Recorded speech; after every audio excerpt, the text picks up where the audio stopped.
নমস্কার বন্ধুরা, সুস্মিতার গল্পের আসরে আপনাদের স্বাগত। আশা করি আপনারা সকলেই ভালো আছেন। আমি আজকে পড়ে শোনাচ্ছি শ্রীমতী আশাপূর্ণা দেবীর লেখা একটি ছোট গল্প, মাথা ধরা। বন্ধুরা, গল্পটা যদি ভালো লাগে প্লিজ প্লিজ প্লিজ আমার চ্যানেলটাকে সাবস্ক্রাইব করে দেবেন। গল্পটাতে একটা লাইক অবশ্যই করতে ভুলবেন না। সাবস্ক্রাইব এবং লাইকের জন্য আপনাদের অসংখ্য ধন্যবাদ। তো চলুন শুরু করি আজকের গল্প। আশাপূর্ণা দেবীর লেখা একটি ছোট গল্প, মাথা ধরা। সকাল থেকে মাথাটা ধরে আছে। রগের শিরটা এত দাপাদাপি করছে, অসিতের মনে হচ্ছে বাইরে থেকে দেখা যাচ্ছে বোধহয় ওই দপদপানিটা, অথচ ওই নিয়েই চালিয়ে যেতে হচ্ছে সকাল থেকে রাত অবধি। কত রাত অবধি? স্থিরতা নেই তার। প্রতিদিন যে পরিমাণ অভিযোগ জমা হবে অসিতের বিরুদ্ধে, রাতের পরিমাপটা হবে সেই হিসেবে। কখন ঘুম আসবে ঠিক নেই। ঘুমের ওষুধগুলোও আজকাল পুরনো হয়ে যাওয়া চাকরের মতো কাজে শিথিলতা দেখাচ্ছে। কিন্তু ঘুম ভাঙার টাইমটা ঠিক রাখতেই হয়। কাঁটায় কাঁটায় 9টার সময় অফিস পৌঁছতেই হয়। বাড়ি থেকে 17 মাইল দূরে অফিস। যাওয়া আসাটা অবশ্য কোম্পানির গাড়িতেই। দিয়েই রেখেছে কোম্পানি গাড়িটা তাদের ছোট ডিরেক্টর সাহেবকে, ব্যক্তিগত ব্যবহারের জন্য দিয়েছে। শুধু রবিবার দিনটা ড্রাইভারকে ছুটি দিতে হয়। সেই দিনই শুধু অসিত নিজেই গাড়ি চালায়। তা সেটা কলকাতায় থাকতে যত হতো, এখন এই ব্যাঙ্গালোরের অফিসে বদলি হয়ে এসে তত হয় না। এখানে কোথায় বেড়াবে? আত্মীয় বন্ধু বান্ধবের বালাই তো নেই। সিনেমা থিয়েটার এমন কিছু আকর্ষণীয় নয় যে তার জন্য একটা আগ্রহ থাকবে। দ্রষ্টব্য যা কিছু সে তো এসে পৌঁছবার 2-4 দিনের মধ্যেই শেষ হয়ে গেছে। কলকাতার মতো অপ্রয়োজনে মার্কেটিং করার নেশাটাও কাটাতে বাধ্য হয়েছে করবী। কারণ কোম্পানির এই নিজস্ব এলাকায় অবস্থিত কোয়ার্টার্স থেকে ওই মার্কেট নামক বস্তুটা অতি সুদূরে। অতএব করবী বাড়িতেই সান্ধ্য আড্ডা বসিয়ে ফেলেছে। আর এই আড্ডাটা বসিয়ে ফেলার পর থেকে যেন কলকাতার শোকটা কিছুটা ভুলতে পেরেছে। তাসের নেশা বড় নেশা, মদের নেশার থেকেও কিছু কম নয় যদি খেলার অন্তর্লোকে থাকে মধুভাণ্ড। আজকের হালকা পকেট যেমন আগামীকালের জন্য প্রেরণা দেয়, কালকের ভরা পকেট তেমনি পরশুর জন্য দুর্নিবার আকর্ষণে টানে। ফুটপাথের লাইট পোস্টার নিচে চটপাতা আসর থেকে শুরু করে অভিজাতদের উচ্চমানের ক্লাবের বাসর পর্যন্ত আড্ডার চরিত্র এক ও অবিনশ্বর। অতএব করবীর এই সান্ধ্য আসরে তা বড় সাহেবরা এসে জোটেন, এবং একেবারে ঘড়ির কাঁটায়। অবশ্য এই এসে জোটার একটা সুবিধে, সকলেই কোম্পানির কেষ্টবিষ্টু, কাজেই তাদের বাসস্থানের এলাকাটা একই। অফিস থেকে ফিরে একটু ফ্রেশ হয়ে আসতে যেটুকু সময় লাগে ব্যাস। কোম্পানি প্রদত্ত গাড়ি আছে সকলেরই, সিকিমাইল পথ বহন করতেও যে 4 পায়ে খাড়া। এই তাসের আড্ডা বসানোর পর থেকেই করবীর কলকাতার শোক কিঞ্চিত যা লাঘব হয়েছে। বেচারির কোথায় মনে মনে বম্বের সমাজের স্বাদ পাবার আশায় স্পন্দিত হচ্ছিল, সে জায়গায় কিনা ব্যাঙ্গালোর, ছবির মতো সাজানো শহর। তাতে কি লাভ হলো? ছবির কি প্রাণ আছে, যাকে সাদা বাংলায় বলে লাইফ? তবে এই সন্ধেবেলাটুকুই একটু লাইফের স্বাদ মেলে। আসেন নিয়োগী সাহেব, আসেন মিস্টার ত্রিবিক্রম, আসেন পুরন্দর পট্টনায়ক, আসেন জেকব, সে আবার সস্ত্রীক আসে। ম্যাড্রাসি খ্রিস্টান, স্ত্রী কেরালার মেয়ে, তা আসে ঘুঘু। তাছাড়া রাও তো আসবেই, বিকেল থেকেই এসে বসে থাকে, চা খায়, বর্নভিটা খায়, বাড়ির বানানো ফুচকা খায়, এবং তখনও তাসের সাহেব বিবিরা এসে না পৌঁছলে করবী আর তুতানের সঙ্গে দুহাত চালায়। 13 বছরের তুতান এখনই এমন ওস্তাদ খেলিয়ে হয়ে উঠেছে যে মাঝে মাঝে করবীর ঈর্ষার খোরাক ঝুগিয়ে বসে। অসিত প্রথম মানে যখন তুতান বছর 10 ছিল, মেয়ের তাস নেবার গুণপনাতে মুগ্ধ হতো। বলতো, আমার তো বাবা ওরকম বয়সে সব ছবিগুলোকেই একই রকম মনে হতো, লাল কালো ছাড়া কোনো তফাৎও ধরতে পারতাম না। আজকাল আর মেয়ের সম্পর্কে বিস্ময় নেই। তাছাড়া কিছুদিন থেকে এই একটা রোগ অসিতকে পেয়ে বসেছে, এই মাথা ধরা। প্রতিটি বিষয়ে ক্লান্ত করে তুলছে অসিতকে এই অদৃশ্য ব্যাধিটি। আজ খুব বেশি কষ্ট পাচ্ছে অসিত। 1-8 দিন হয়তো কিছুটা কম থাকে, কিন্তু রোজই ধরে, অথবা ধরেই থাকে, ছাড়েই না। শুধু এক দিন রগের শিরটা বড় বেশি দপদপ করে, মনে হয় বুঝি বাইরে থেকেও দেখা যাচ্ছে, হয়তো বা যায়ও, কে লক্ষ্য করেছে। কোম্পানির আজ কোনো মিটিং ছিল না, পট্টনায়ক, ত্রিবিক্রম, জেকব, নিয়োগী সবাই যথাসময়ে এসে গেছে। অসিতের দেখা নেই, অথচ একই সঙ্গে বেরিয়েছে। করবী বিরক্ত দৃষ্টি মেলে বারবার গেটের দিকে তাকিয়ে তাকিয়ে যখন টেবিলে এসে বসে বলে উঠেছে, ওর জন্য আর অপেক্ষা করবার কোনো মানে হয় না, আসুন আমরা খেলা শুরু করি। তখন অসিতের গাড়ির আলোর আভাসটা দেখা গেল গেটের বাইরে দূরের থেকে।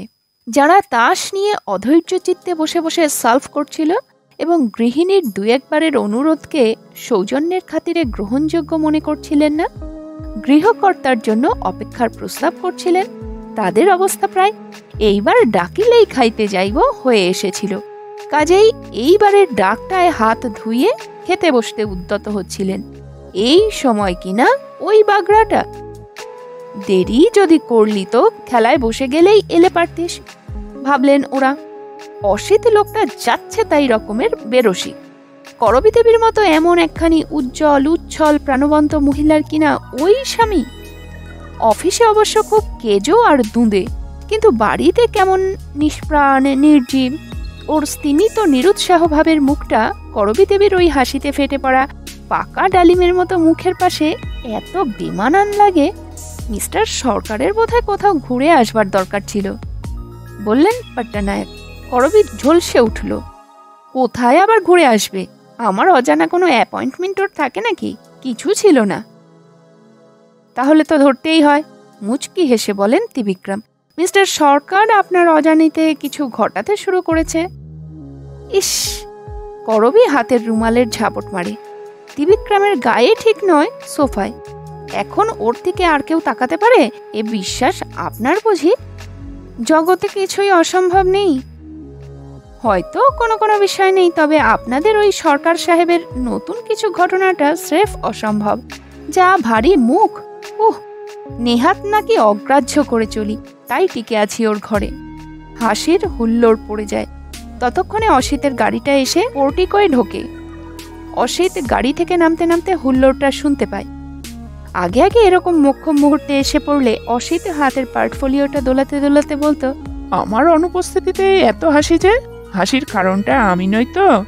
আজকাল আর তেমন কিছু বলে না। এই যে কতক্ষণ এই ধরনের কিছু বলে চলে যাচ্ছে। লনের মধ্যে প্যাগোডার ধরনের শেড লাগানো কাচ ঘেরা গোল ঘরটা হচ্ছে খেলার আস্তানা। কাজেই বাড়িতে ঢোকার সময় দেখা করতেই হবে। তবু আজ অসিত অ্যাভয়েড করল। ওই আলো ঝলমল কাচের ঘরটার দিকে না তাকিয়ে বারান্দায় উঠে গেল নিজের মনে। সরকারের শরীর খারাপ হয়নি তো? বললেন নিয়োগী। কলকাতার অফিস থেকে একসঙ্গেই আছেন, একসঙ্গেই এসেছেন, সমপর্যায় এবং সমবয়সীয়। নিয়োগীর কণ্ঠে তাই একটু উদ্বেগের সুর ফুটল। সে উদ্বেগ নস্যাৎ করে দিলেন মিসেস সরকার। তাচ্ছিল্যের ভঙ্গিতে বললেন, শরীর খারাপ হতে যাবে কেন? যাকে আর পারা যাচ্ছে না, আসুন, অর্থাৎ খেলি আসুন। নিয়োগী তবু বললেন, না না, আপনি বরং একবার দেখেই আসুন মিসেস সরকার। নিয়োগীর এতটা বাড়াবাড়িতে পট্টনায়ক অলক্ষ্যে ঠোঁট বাঁকালো। জেকব হাতের সিগারেটটা শেষ হবার আগেই অ্যাস্ট্রের মধ্যে গুজে দিল। ধোঁয়াতে লাগলো সেটা, হয়তো তার মনোভাবের প্রতীক হিসেবে। করবী বলল, আমার দায় পড়েছে। ভিতরে কুট্টি আছে, দিনেশ আছে, তুতানো আছে। হ্যাঁ, তুতানো আছে। রাওয়ের সঙ্গে চাইনিজ টেকার খেলছে। আজ ওর বুড়োদের আড্ডায় বসতে ইচ্ছে হয়নি, তাই রাওকে ছাড়েনি। রাওই একমাত্র তরুণ। ত্রিবিক্রম মুচকি হেসে বলল, যান যান মিসেস সরকার। মিস্টার নিয়োগী যখন ঘরে ফেরেন, মিসেস নিয়োগী তখন কিচেন থেকে ছুটে বেরিয়ে আসেন। আমার নিজের চোখে দেখা। করবী মনে মনে ঠোঁট বাঁকায়। মিসেস নিয়োগীর সঙ্গে করবীর তুলনা? মিসেস নিয়োগী গিন্নি বলো না বাবা। সেই হাতে শাখা পলা, কপালে টিপ, সোজা করে শাড়ি পরা, সর্বদা রান্নাঘর নিয়ে মশগুল স্ত্রীলোকটিকে গিন্নি ছাড়া আর কিছু বলাটা বাড়াবাড়ি বাহুল্য। কর্তা ঘরে ফিরলে ছুটে ছুটে বেরিয়ে আসবে, ওর পক্ষে এটাই স্বাভাবিক।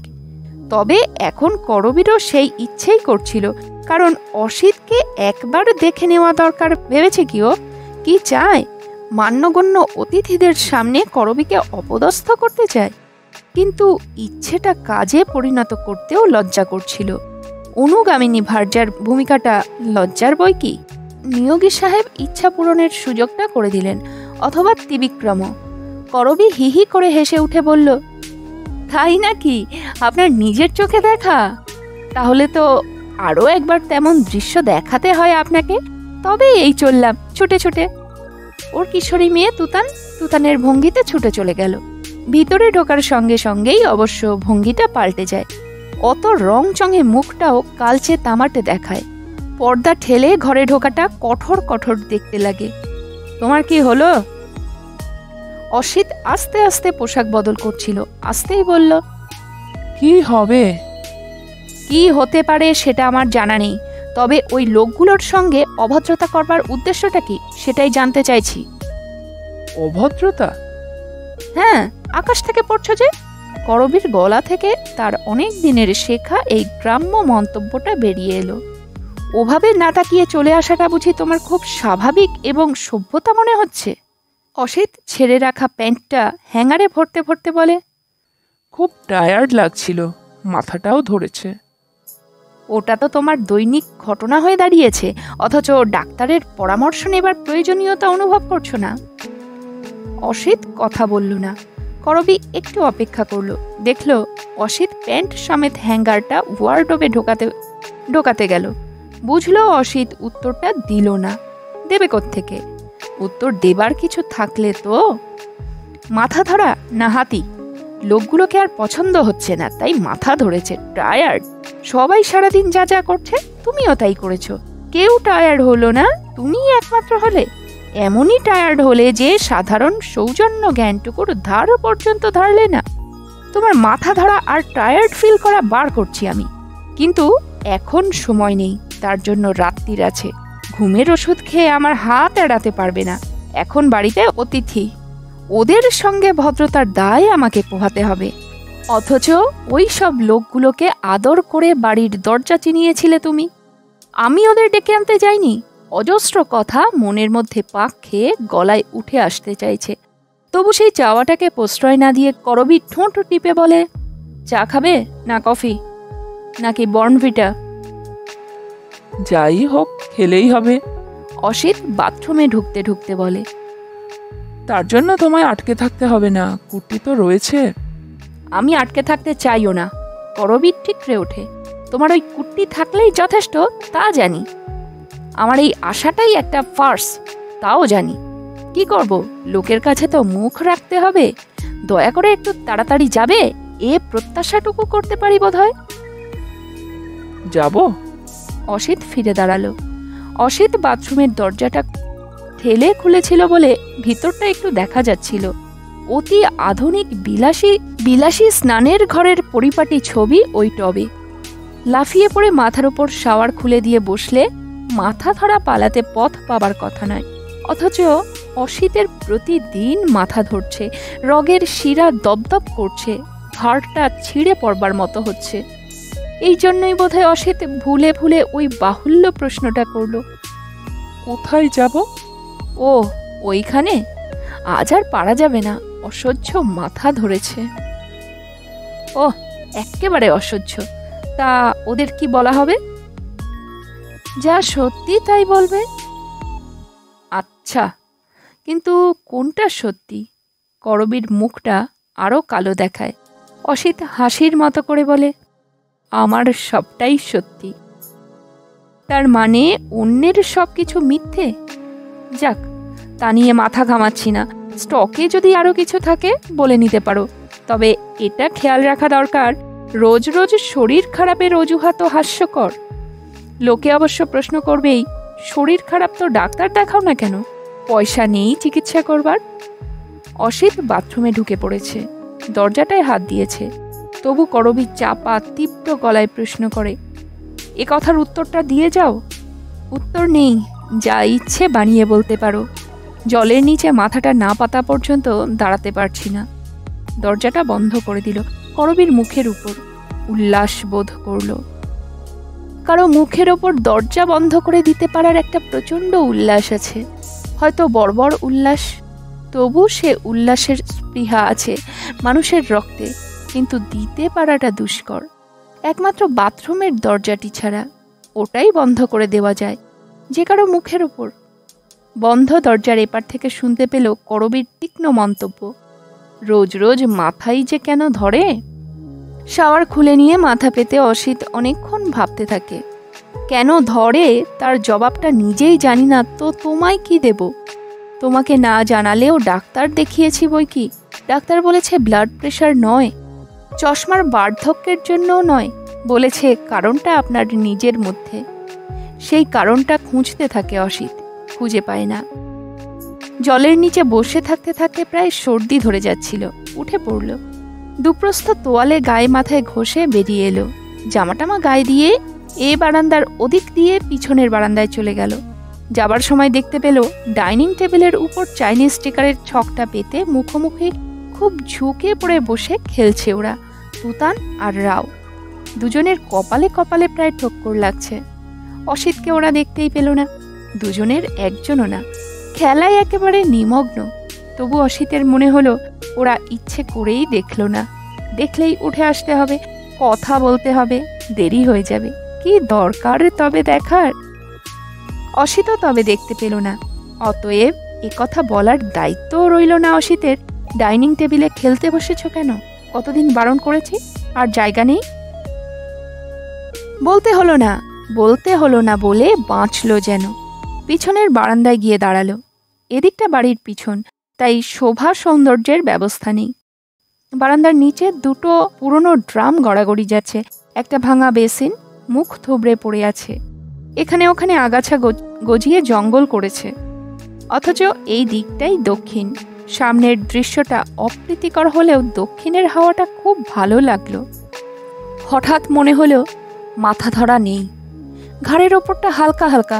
সমস্ত শোভা সৌন্দর্যের দৃশ্য ত্যাগ করে এই দিকটাতেই এসে বসে থাকবে নাকি এবার থেকে অসিত একটা আরাম চেয়ার পেতে? মন্দ নয়।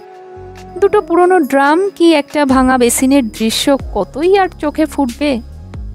কোন চেয়ারটা এখানে এনে ফেলে রাখা যায়? সেটা করবি আবার টেনে নিয়ে যাবে না তো?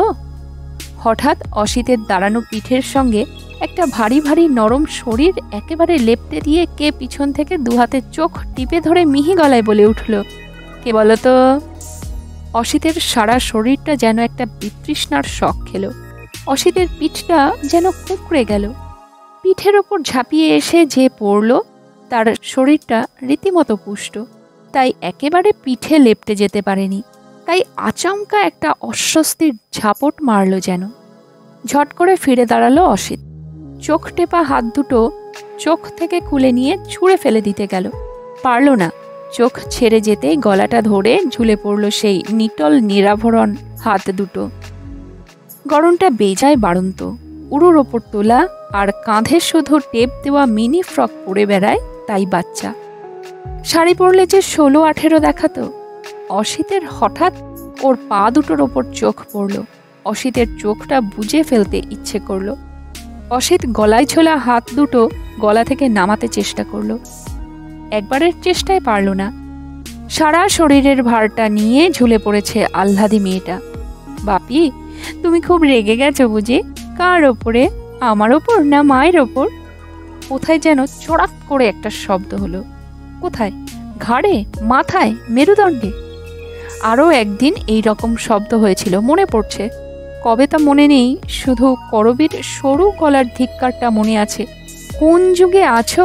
অষ্টদশ শতাব্দীতে? বাচ্চারা বাচ্চার মতো করবে না তো কি বুড়োর মতো বিজ্ঞ হবে?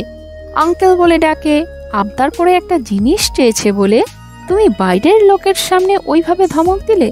দুটো ক্যাডবেরি চকলেট, এই তো ব্যাপার। ত্রিবিক্রম মারা যাবে ওটা কিনতে। নিজের নীচতাটা এভাবে প্রকাশ করতে লজ্জা করল না? ত্রিবিক্রম বা কি ভাবলো? লজ্জিতও হলো কম নয়। ছি ছি, তুতান একটা আস্ত মানুষ, ওর এক্ষুনি জ্ঞান বুদ্ধি পাকামো সব হয়ে যাবে। যে যুগে আছো সেই যুগকে দেখতে শেখো। তোমার বাপ জ্যাঠার মতো চশমা চোখে দিয়ে পৃথিবীটাকে দেখতে বসলে হাস্যাস্পদই হবে। মাথা ধরার শুরু কি সেই থেকে? দুটো হাত সাবধানে নামিয়ে দিয়ে অতি সহজ গলায় বলল, শুধু শুধু রাগ করব কেন? তবে তুমি এখানে বোকার মতো একা একা দাঁড়িয়ে আছো কেন ও বাপি? অসিত শান্ত গলায় বলল, মাথাটা ভীষণ ধরেছে তাই। হ্যাঁ হ্যাঁ, এই মুহূর্তে অনুভব করলো অসিত মাথাটা আবার ভীষণ ধরে উঠেছে, ঘাড়ে যেন 20 মণ বোঝা। এবং অনুভব করলো ও মাথা ধরা জীবনেও আর ছাড়বে না। তার ঘাড়ের উপর ওই ভারটাও থেকেই যাবে। থেকে যাবে না কেন? কলসির মধ্যে থেকে দৈত্যটাকে তো অসিত নিজেই বার করেছে। কিন্তু তখন কি অসিত বুঝতে পেরেছিল ওই দৈত্যটাকে ঘাড়ে নিয়ে ছুটতে ছুটতে হঠাৎ একদিন দম ফুরিয়ে যাবে তার? তখন পারেনি। এখন বুঝতে পারছে কোন ফাঁকে হঠাৎ দম ফুরিয়ে গাছতলায় বসে পড়েছে সে। আর সত্যি বাবা জ্যাঠামশায়ের ফেলে যাওয়া পুরনো চশমাখানা চোখের ওপর পড়েছে। অতএব সেরে ওঠবার আশা আর নেই অসিতের। কি করে থাকবে? ঘষা পুরনো চশমার মধ্যে দিয়ে পৃথিবী দেখতে বসলে মাথা ধরবে না?